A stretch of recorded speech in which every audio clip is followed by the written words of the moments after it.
অসম্ভব।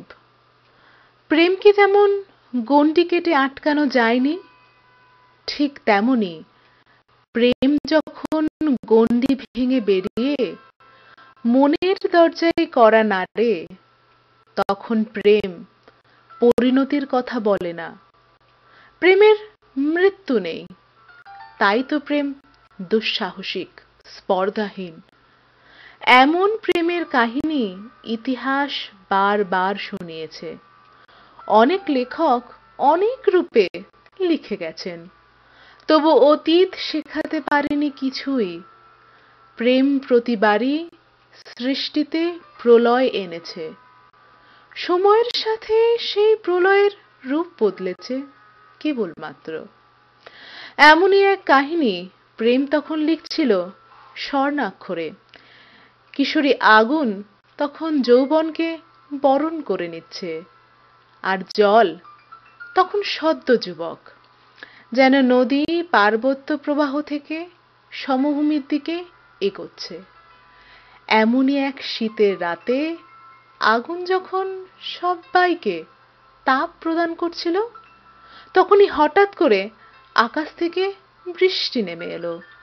দেখা হলো আগুন আর জলের। ওরা কেবল একে অপরের দিকে চেয়ে রইল, যেন একে অপরকে প্রশমিত করার জন্যই ওদের জন্ম।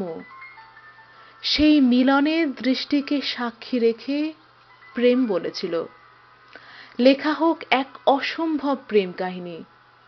সৃষ্টি যাদের চিহ্নিত করবে চিরশত্রু বলে, তাদের ভালোবাসা ভিন্ন ভিন্ন নামে পূজা করুক সবাই।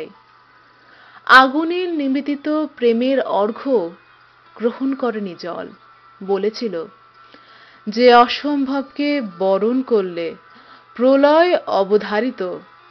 ইতিহাস বলুক আমায় ভীরু, আমি চাই না নায়ক হতে, আমি চাই না প্রেমিক হতে। আমি সাধারণ জল মাত্র, প্রাণ দানই হোক আমার একমাত্র পরিচয়।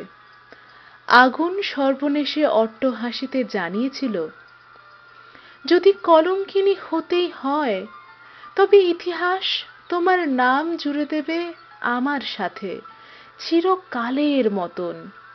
এই হোক আমার শেষ ইচ্ছা।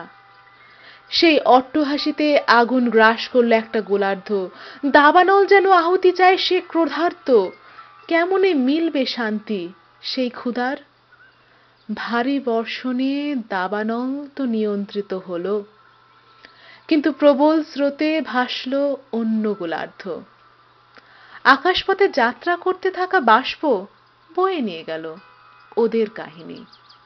ভেজা ছায়ে পড়ে রইল ওদের কাহিনী। আগুন আজও আছে জলের হৃদয়।